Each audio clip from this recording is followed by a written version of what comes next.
सभी लोगों को नमस्कार। आज हम लोग जो हैरी विंडो मॉडल को समझने की कोशिश करेंगे। दरअसल इस मॉडल का इस्तेमाल ग्रुप डिस्कशन में या ग्रुप कम्युनिकेशन में स्किल को इन्हांस करने के लिए किया जाता है और इस मॉडल की डिस्कवरी जो है अमेरिका में 1955 में की गई थी। इसमें दो अमेरिकन साइकोलॉजिस्ट ने इम्पोर्टेंट रोल प्ले किया था। एक का नाम था जोसेफ लफ्ट और दूसरे का नाम था हैरी इनगम। जहाँ तक जो हैरी विंडो मॉडल की बात है, हम लोग पहले ही डिस्कस कर चुके हैं कि जो हैरी विंडो मॉडल एक मेथड है जो यूज़ किया जाता है कम्युनिकेशन को इन्हांस करने के लिए और समझने के लिए, और ये मुख्य रूप से ग्रुप कम्युनिकेशन में काफ़ी इम्पोर्टेंट रोल प्ले करता है। अमेरिकन साइकोलॉजिस्ट जोसेफ लफ्ट और हैरी इनगम इन्होंने डेवलप किया था 1955 में। और इस मॉडल का नाम जो हैरी इसलिए रखा जाता है क्योंकि जोसेफ से जो और हैरी से हैरी मिलकर इस मॉडल का नाम जो हैरी विंडो मॉडल रखा गया है। इस मॉडल को मुख्य रूप से हम इस्तेमाल करते हैं फीडबैक सिस्टम या अपने कुछ डिस्क्लोजर को लोगों तक पहुंचाने के लिए, ताकि सेल्फ अवेयरनेस डेवलप हो। जो हैरी मॉडल बेसिकली इंसान की जो कम्युनिकेशन स्किल है उसको एनहांस करने के लिए इस्तेमाल होती है। जो हैरी मॉडल मुख्य रूप से दो बिंदुओं पे चर्चा करती है या दो बिंदुओं पे मुख्य रूप से अपना प्रकाश डालती है। इसमें जो पहली बिंदु है, firstly trust can be acquired by sharing information about oneself to others. मतलब लोगों के विश्वास को जीता जा सकता है अगर हम अपने बारे में सारी चीज़ें अपने आसपास के जो वर्कर्स हैं या जो हमारे कलीग हैं उनसे शेयर करें। And secondly, learning about yourself from others feedback. मतलब हम लोग अपने बारे में भी जान सकते हैं अगर हम अपने आसपास के लोगों, अपने मित्रों, अपने जो रिलेटिव्स हैं उनसे अपने बारे में अगर उनसे फीडबैक लें। Each person is represented by Johari model through 4 window pane. दरअसल विंडो पेन के माध्यम से ग्रुप कम्युनिकेशन को समझाने की कोशिश की गई है जो हैरी मॉडल से। एक विंडो अर्थात एक खिड़की है, कांच की खिड़की है जिसमें 4 खांचे हैं और उन खांचों के माध्यम से कम्युनिकेशन को, ट्रस्ट को, कॉन्फिडेंस को समझाने का प्रयास किया है इस मॉडल ने। Each of the 4 window pane indicates personal information, motivation, emotions of an individual।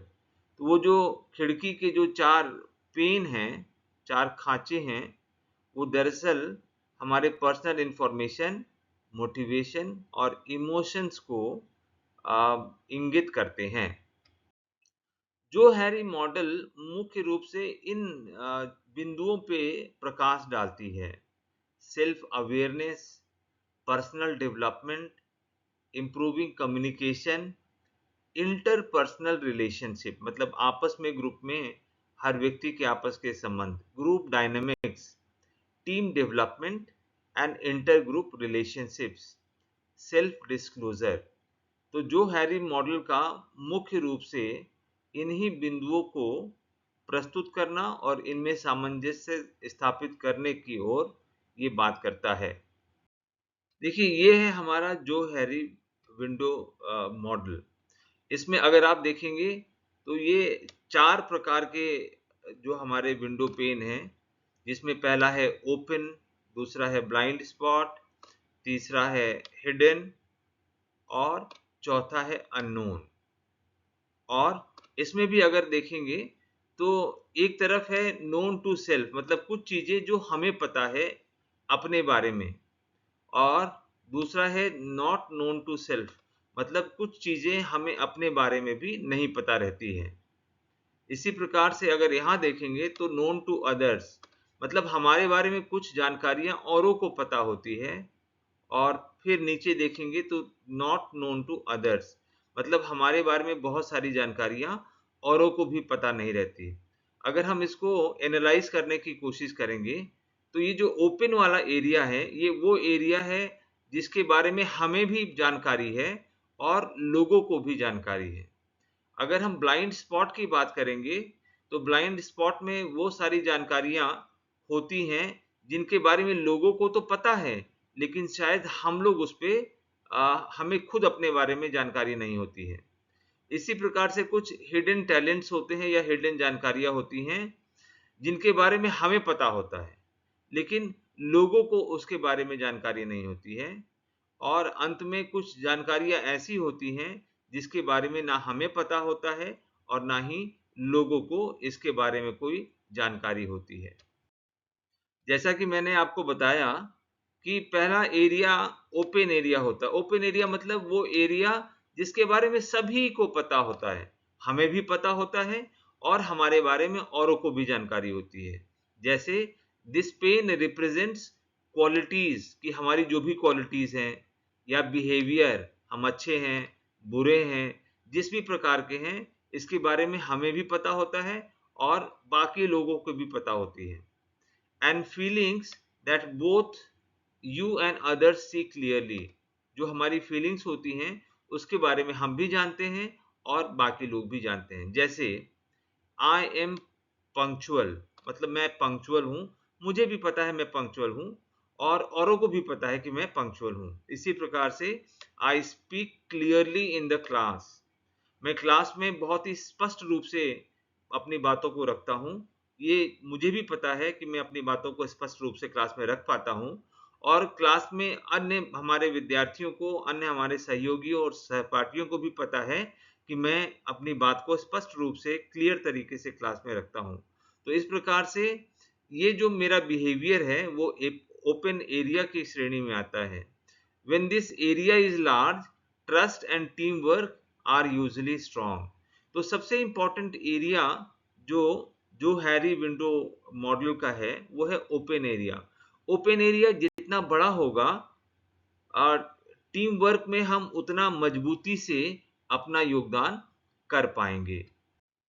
देखिए, जैसे हम लोगों ने बात किया ओपन एरिया का, ओपन एरिया वो एरिया है जिसके बारे में हमें भी जानकारी है, नोन टू सेल्फ, और बाकी लोगों को भी जानकारी है, नोन टू अदर्स। जैसे मैं बहुत फ्रेंडली हूँ, मुझे भी पता है और औरों को भी पता है। मैं अपने काम को बहुत ऑर्गेनाइज तरीके से करता हूँ, ये मुझे भी पता है, औरों को भी पता है। मैं बहुत ही केयरिंग हूँ, ये मुझे भी पता है और औरों को भी पता है। मैं बहुत ट्रस्टवर्दी हूँ, मुझ पे विश्वास लोग कर सकते हैं, ये मुझे भी पता है, ये औरों को भी पता है। मैं बहुत थॉटफुल हूँ, विचारवान हूँ, ये मुझे भी जानकारी है और औरों को भी पता है। मैं बहुत ही हार्ड वर्किंग हूँ, ये मुझे भी पता है, ये औरों को भी पता है। मैं बहुत इंक्लूसिव हूँ, ये मुझे भी जानकारी है, औरों को भी जानकारी है। मेरे अंदर बहुत ही एनर्जी है, मैं बहुत एनर्जेटिक हूँ, ये मुझे भी जानकारी है और ये औरों को भी जानकारी है। अर्थात ये ओपन एरिया जितना बड़ा होगा, एक टीम के रूप में, एक टीम मेंबर के रूप में मेरी भूमिका उतनी ही मजबूत होगी। अब अगला जो विंडो पेन की जो इम्पोर्टेंट एस्पेक्ट है वो है ब्लाइंड स्पॉट। ब्लाइंड स्पॉट हम उन स्पॉट्स को कहते हैं जिसके बारे में हमें जानकारी नहीं, लेकिन जिसके बारे में औरों को जानकारी हो जाती है। मतलब हमसे पहले हमारी क्वालिटीज के बारे में औरों को जानकारी होती है। जैसे ट्रस्टिंग, कि मैं लोगों पे विश्वास करता हूँ, या स्ट्रेटेजिक, कि मैं बहुत ही स्ट्रेटेजिक हूँ, मैं अपने मूव्स को बहुत ही स्किलफुली प्ले करता हूँ, या मैं बहुत ही क्लेवर हूँ, मैं बहुत कैपेबल हूँ। कई बार ये सारी क्वालिटी के बारे में मुझे स्वयं जानकारी नहीं होती, लेकिन औरों को मेरे ऊपर विश्वास होता है। तो इन सब स्पॉट्स को हम ब्लाइंड स्पॉट्स कहते हैं। अर्थात ब्लाइंड स्पॉट्स वो स्पॉट्स होते हैं जिनके बारे में व्यक्ति को स्वयं जानकारी कम होती है, लेकिन उसके आसपास के लोगों को उसके बारे में पहले से ही जानकारी होती है। जैसे हम लोग डिस्कस कर चुके हैं ब्लाइंड स्पॉट्स के बारे में। ब्लाइंड स्पॉट्स वो स्पॉट्स होते हैं जिसके बारे में हमें स्वयं नहीं पता होता, लेकिन औरों को पता होता है, मतलब हाउ अदर्स सी यू। ये कुछ ब्लाइंड स्पॉट्स है, जैसे कि this is information other see in you but you are unaware of. कौन सी information? I interrupt when excited. जब मैं गुस्से में आता हूं, जब मैं एक्साइटेड हो जाता हूं, तो मैं इंटरप्ट करता हूं। या माई टोन साउंड्स हार्श समटाइम्स। कभी कभी जब मैं एक्साइट हो जाता हूं, तो मेरे बोलचाल की जो लहजा है वो बहुत ज्यादा स्ट्रांग हो जाता है या हार्श हो जाता है। This area can shrink through feedback from friends, teachers and colleagues। मतलब अगर मैं निरंतर फीडबैक लेता रहूं अपने दोस्तों से, अपने टीचर से, अपने कलीग से, अपने रिलेटिव से या अपने टीम मेंबर से जो मेरे इर्द गिर्द रहते हैं, तो इस प्रकार के जो ब्लाइंड एरियाज हैं उनको मैं कम कर सकता हूं, उनको मैं इरेडिकेट कर सकता हूं। और उनके इरेडिकेशन के बाद मैं एक टीम लीडर के रूप में और एक टीम मेंबर के रूप में अपनी भूमिका को बहुत इंपॉर्टेंट तरीके से प्ले कर सकता हूं। अब ये जो तीसरा एरिया है, ये है हिडन एरिया। हिडन मतलब छिपा हुआ। अब इस छिपे हुए या हिडन एरिया के बारे में मुझे तो जानकारी है, लेकिन औरों को जानकारी नहीं है। जैसे कि मैं बहुत ही फनी हूं, मुझे पता है मैं बहुत फनी हूं, लेकिन औरों को नहीं पता कि मैं बहुत फनी या बहुत मजाकिया हूं। मैं बहुत फोकस्ड हूं, लेकिन औरों को नहीं लगता कि मैं बहुत फोकस्ड हूं। मैं एडेप्टेबल हूं, ढल जाता हूं बहुत आसानी से। मुझे पता है कि मैं ढल जाता हूं, मैं अडेप्ट कर लेता हूं सिचुएशन को, सरकमस्टेंसेस को, लेकिन औरों को संभवतः नहीं पता है। कभी कभी मैं बहुत ही ऑकवर्ड बिहेव करता हूं। मुझे पता है कि मैं कई बार ऑकवर्ड बिहेव करता हूं, लेकिन औरों को नहीं पता। तो हिडन एरिया वो एरियाज होते हैं जिनके बारे में औरों को जानकारी कम होती है, अर्थात या नहीं होती है, लेकिन मुझको पता है। तो इस प्रकार से तीन एरिया हुए। पहला हुआ ओपन एरिया। ओपन एरिया वो एरिया होती है जिसके बारे में मुझे भी पता है और औरों को भी पता है। ब्लाइंड स्पॉट या ब्लाइंड एरिया उन एरियाज को कहते हैं जो औरों को तो पता होती हैं, लेकिन स्वयं को पता नहीं होती। जैसे अगर हम रामायण का वो प्रसंग देखें, तो औरों को पता है कि हनुमान जी उड़कर लंका जा सकते हैं, लेकिन हनुमान जी को स्वयं नहीं पता था कि वो इतने बलशाली हैं, वो लंका जा सकते हैं। इसी प्रकार से पत्थर तैर सकता है, ये औरों को तो पता था, लेकिन जिनके छूने से पत्थर तैर सकता था, उन्हीं को नहीं पता था कि उनके पास एक ऐसा विद्या है या ऐसी शक्ति है जिससे अगर वो पत्थर को छू दें तो वो समुद्र में तैरने लगेगी। कुछ ऐसी एरियाज को हम ब्लाइंड स्पॉट्स कहते हैं। अब तीसरे एरिया के बारे में हम लोग चर्चा कर रहे थे, जिसे हम हिडन एरिया कहते हैं। हिडन एरिया मतलब जो हम अपने तक ही रखते हैं, इसको हम प्राइवेट ही कहते हैं। मतलब इसे हम इस एरिया को किसी से शेयर नहीं करते हैं। जैसे दिस शोज थॉट्स, फियर्स और experience you know but choose not to share. कई बार जैसे हम लोग सपना देखते देखते डर जाते हैं, कई बार हम भूत प्रेत से डरते हैं। ये कुछ ऐसी चीजें हैं जो हम प्राइवेट में महसूस करते हैं या जिनके बारे में हमें तो पता होता है, लेकिन इन चीजों के बारे में हम औरों से डिस्कस नहीं करना चाहते। जैसे I feel nervous before exam. चाहे कितना भी अच्छा प्रिपरेशन क्यों ना हो और चाहे छोटा से छोटा एग्जाम क्यों ना हो, लेकिन एग्जाम से पहले मैं नर्वस हो जाता हूं। ये एक हिडन एरिया है जिसके बारे में मुझे जानकारी है, लेकिन औरों को जानकारी नहीं। औरों को नहीं पता कि मैं एग्जाम से पहले नर्वस हो जाता हूं। उसी प्रकार से आई डिसलाइक ग्रुप कॉन्फ्लिक्ट्स, कि लोग ग्रुप में जब एक दूसरे का विरोध करते हैं, झगड़ते हैं, लड़ते हैं, तो इस प्रकार की चीजें मैं डिसलाइक करता हूं। ये मुझे पता है, लेकिन औरों को नहीं पता कि ये चीजों को मैं पसंद नहीं करता। Healthy relationships expand when you gradually and safely self disclosure। तो जब भी हम अपनी चीजों को जो प्राइवेट हैं, अगर हम अपने आसपास के लोगों से शेयर करते हैं, तो ऐसी स्थिति में जो रिलेशनशिप हैं वो बहुत मजबूत होते हैं और एक्सपैंड करते हैं। अब इसी प्रकार से विंडो पेन का जो चौथा एरिया है उसे हम अननोन एरिया कहते हैं। अब चूंकि वो अननोन है, जिसके बारे में ना हमें स्वयं पता है ना औरों को पता है, तो संभवतः इस एरिया के बारे में हम बहुत कुछ नहीं कर सकते हैं। जैसे अननोन एरिया को हम हिडन पोटेंशियल भी कहते हैं। दिस रिप्रेजेंट्स टैलेंट्स, रिएक्शंस और trades known to both you and others। जैसे I can lead a team under pressure। अब ये अननोन एरिया है, ये हिडन एरिया है। I stay calm in emergencies। अब ये भी हिडन एरिया, जब इमरजेंसी आएगी तो हो सकता है ये मेरा पोटेंशियल लोगों को दिखे, लेकिन अगर इमरजेंसी नहीं आएगी तो ये एरिया अननोन रह जाएगा। वैसे ही अगर कोई प्रेशर नहीं आती है तो लोगों को कभी पता ही नहीं चलेगा, या संभवतः मुझे भी पता नहीं चलेगा कि मैं प्रेशर को हैंडल कर सकता हूँ। New experiences, challenges and feedback slowly reveal this area। अगर हम अपने आसपास के लोगों से कंटिन्यूली फीडबैक लेते रहें, या हमारे जीवन में इमरजेंसीज या प्रेशर या चैलेंजेस आते रहें, और उन प्रेशर्स को, उन चैलेंजेस को हम किस रूप में हैंडल करते हैं, अगर ये चीज़ें फ्रीक्वेंटली होती रहे तो ये अननोन एरियाज भी एक्सप्लिसिट हो जाएंगे, या उनके बारे में भी लोगों को जानकारी हो जाएगी। तो इस प्रकार से देखा हम लोगों ने कि जो हैरी विंडो मॉडल में ये 4 एरियाज होते हैं: open area, blind spot, hidden area और अननोन एरिया। ये 4 एरियाज होती हैं।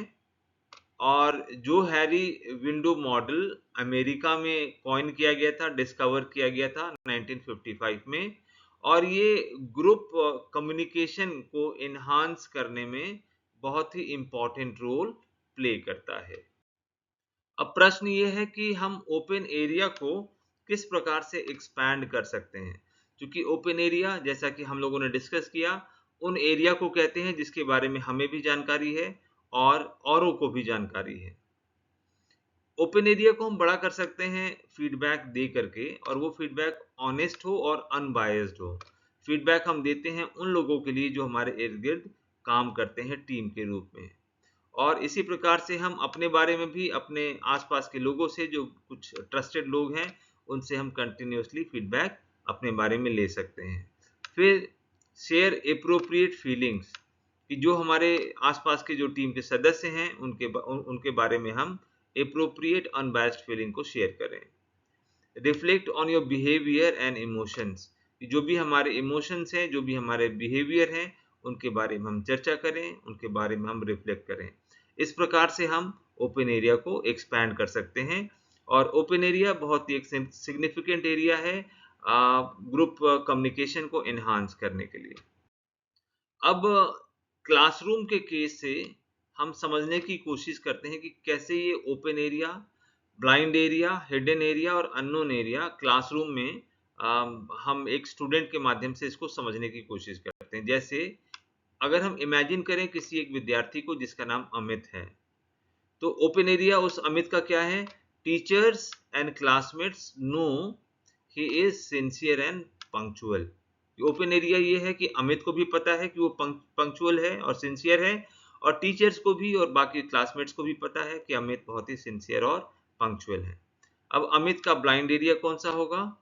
He does not know that classmates find him intimidating when he stairs while listening.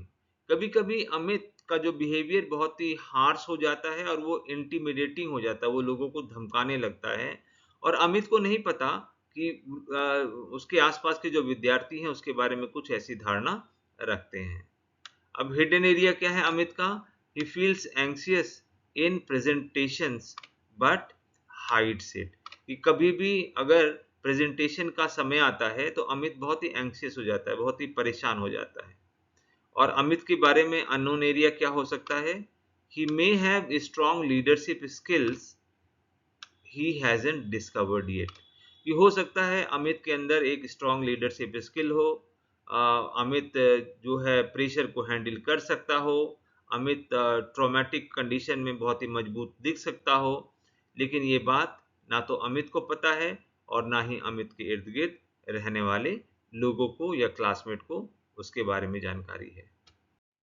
इस प्रकार से अगर हम देखें तो जोहरी विंडो अगर हम टीम की सेटिंग्स में अगर समझने की कोशिश करें तो इन अ स्टडी ग्रुप और project team a large open area अगर जहाँ पर बहुत सारे लोग काम करते हों और वहाँ पर लार्ज ओपन एरिया हो तो इसका मतलब क्या है कि टीम मेंबर्स में ट्रस्ट, क्लियर रोल्स और इजी कम्युनिकेशंस होते हैं।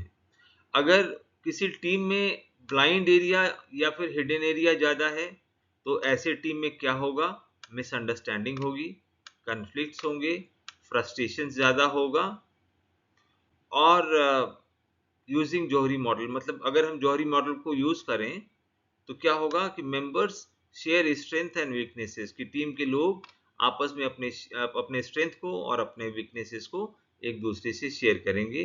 दे ask for and give feedback in structured way. वे लोग आपस में फीडबैक देंगे भी और आपस के लोगों से फीडबैक लेंगे भी। तो इससे क्या होगा, मिसअंडरस्टैंडिंग, कन्फ्लिक्ट और फ्रस्ट्रेशन ये कम होगा और टीम का जो एक कम्युनिकेशन है, टीम का जो एक कॉन्फिडेंस है वो एक नेक्स्ट लेवल पे पहुंच जाएगा। अब हर मॉडल की तरह जो हैरी मॉडल का भी कुछ लिमिटेशंस हैं और वो लिमिटेशंस क्या हो सकती हैं कि जो हैरी मॉडल को अगर हम इस्तेमाल करें भी तो इसका ये मतलब नहीं कि जो चेंज होगा वो बहुत ही इंस्टेंट या तुरंत तात्कालिक आपको कुछ बदलाव दिखेगा, इसकी कोई गारंटी नहीं है। It only provides a framework, मतलब जो हैरी मॉडल एक फ्रेमवर्क देता है कि किस प्रकार से मिसअंडरस्टैंडिंग को इरेडिकेट कर सकते हैं, किस प्रकार से एक टीम में कॉन्फिडेंस हम बिल्ड कर सकते हैं, लेकिन इंस्टेंट या सडन चेंज की वो गारंटी नहीं देता।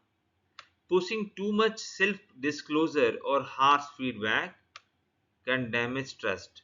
अगर हम कई बार बहुत ही जेन्युइन फीडबैक देते हैं अपने आसपास के अपने टीम मेट्स के लिए तो कई बार दुश्मनी भी हो सकती है और ट्रस्ट जो है वो डैमेज हो सकता है। तो दूसरी तरफ हम देखेंगे कि जो हैरी मॉडल को अगर हम यूज करें तो बदलाव तो दिखेगा मगर वो बदलाव कैसा होगा, ग्रेजुअल होगा। अगर हम एम्पैथी से एक दूसरे टीममेट्स को हम अगर इंगेज करें तो ये मॉडल जो है कामयाब हो सकता है। इन सेफ रिस्पेक्टेबल एनवायरनमेंट्स, मतलब हम लोग एक दूसरे का सम्मान करें और एक दूसरे का सहयोग करें। तो इस प्रकार से ये जो हैरी विंडो मॉडल है ये कामयाब हो सकता है। इस प्रकार से हम देखेंगे कि जो हैरी विंडो मॉडल इसके कुछ एडवांटेजेस हैं। बेसिकली इस मॉडल को हम यूज करते हैं अंडरस्टैंडिंग डेवलप करने के लिए और कम्युनिकेशन को एनहांस करने के लिए, विशेष रूप से टीम मेंबर्स में या फिर एक ग्रुप में। और जैसा कि हमने डिस्कस किया कि अमेरिकन साइकोलॉजिस्ट जोसेफ लफ्ट और हैरी इनगैम इन्होंने डेवलप किया था इस मॉडल को 1955 में अमेरिका की कैलिफोर्निया के, और जोसेफ से जो और हैरी से हैरी, तो इस प्रकार से ये जो हैरी विंडो मॉडल के रूप में जाना जाता है। तो अब मुझे पूरा विश्वास है कि आप लोगों को जो हैरी विंडो मॉडल समझ में आ गया होगा। ये बेसिकली एक अमेरिकन कॉन्सेप्ट है जिसे यूज किया जाता है ग्रुप कम्युनिकेशन को एनहांस करने के लिए। आप सभी लोगों का बहुत बहुत धन्यवाद।